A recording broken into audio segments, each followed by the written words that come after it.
documentadas por laudo pericial oficial do governo brasileiro. O dia que o Estado atirou o massacre de Eldorado dos Carajás. 19 trabalhadores rurais foram assassinados numa rodovia do Pará numa tarde de abril. As câmeras estavam ligadas, o mundo inteiro viu e quase ninguém foi punido. Vou te contar sobre um crime que aconteceu à luz do dia, numa rodovia movimentada, na frente de câmeras de televisão, com centenas de testemunhas, e que mesmo assim levou décadas para ser parcialmente responsabilizado. Parcialmente. Porque no Brasil a gente tem uma habilidade impressionante de olhar diretamente para um crime e encontrar uma forma de não ver. Era 17 de abril de 1996, Pará Norte do Brasil. A rodovia PA-150, uma faixa de asfalto cortando o sul do estado com a indiferença geográfica de quem não sabe o que está prestes a ser palco.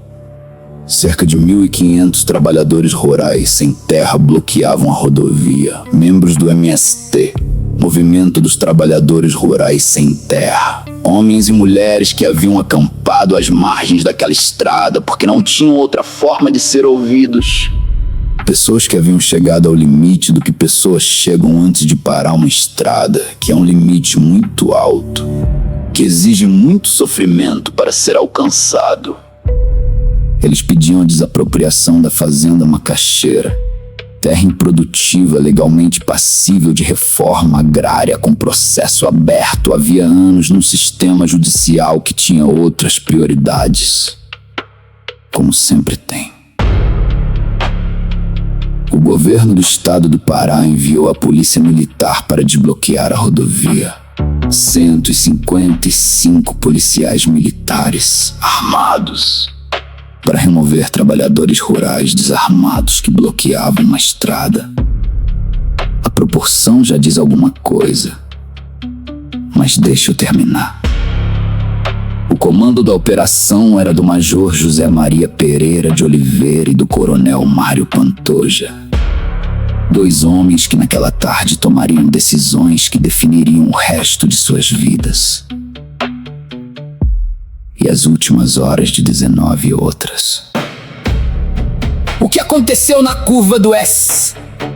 Como o local ficou conhecido, foi registrado por câmeras de equipes de televisão que estavam presentes. Está gravado, está documentado, está disponível para qualquer pessoa assistir até hoje. Os policiais avançaram sobre os trabalhadores com cacetetes e bombas de gás. Os trabalhadores recuaram. Os policiais abriram fogo.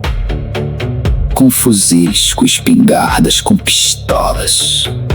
Contra pessoas que não tinham arma nenhuma. Em menos de 30 minutos, 19 trabalhadores rurais estavam mortos. 69 estavam feridos. Mas o número não é a parte mais perturbadora. A parte mais perturbadora é o que aconteceu depois que as câmeras pararam de gravar. Laudos periciais realizados posteriormente por especialistas do próprio governo federal concluíram que pelo menos 10 das 19 mortes não haviam ocorrido durante o confronto. Haviam ocorrido depois, com trabalhadores já rendidos, já no chão, já sem capacidade de oferecer resistência de nenhuma natureza. Execuções, num confronto, numa operação de segurança, num desdobramento infeliz de uma situação tensa. Execuções à luz do dia, na frente de câmeras. As imagens chegaram ao mundo inteiro em horas. O Brasil acordou no dia 18 de abril com aquelas imagens na televisão.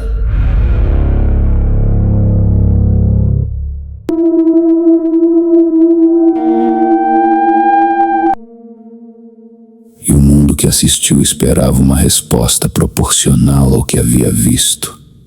Que ingenuidade coletiva.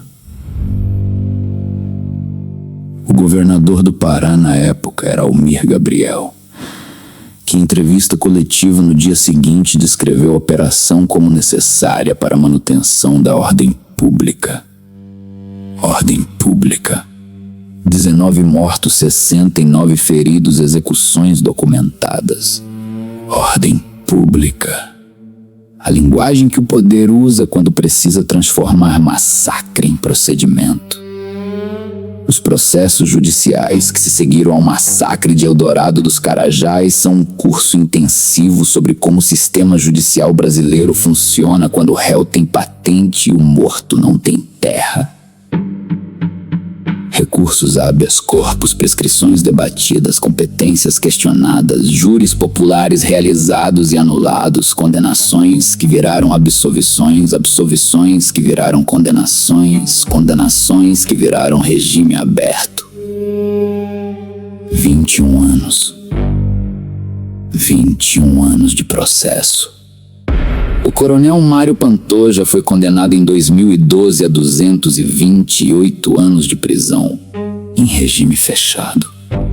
Foi solto em 2018 por decisão do Supremo Tribunal Federal enquanto aguardava julgamento de recurso. 228 anos, solto em 6. Porque no Brasil 228 anos é uma unidade de medida de indignação, não de cumprimento. O Major José Maria Pereira de Oliveira foi absolvido pelo júri popular em 2002, por unanimidade. O júri popular composto por cidadãos do Pará que olharam para as imagens, para os laudos, para as execuções documentadas e decidiram que ninguém havia feito nada errado. Esse resultado foi posteriormente anulado. Um novo júri condenou o Major em 2016. 20 anos depois do massacre.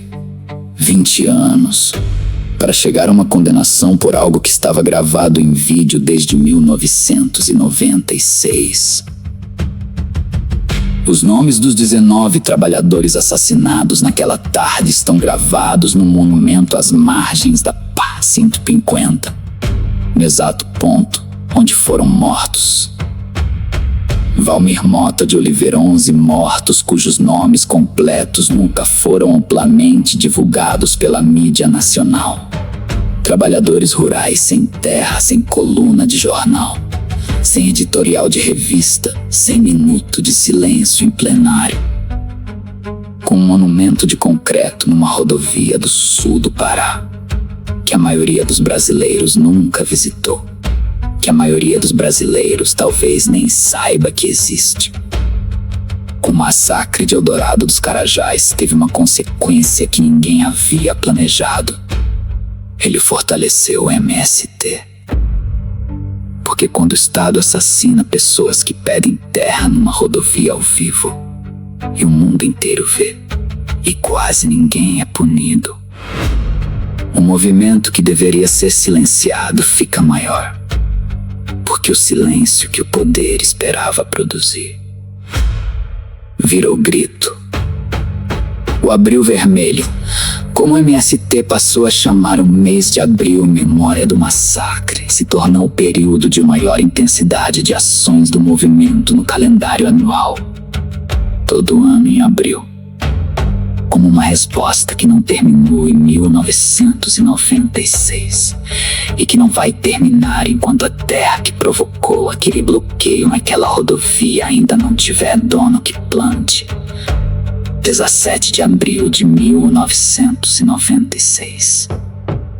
3 horas da tarde.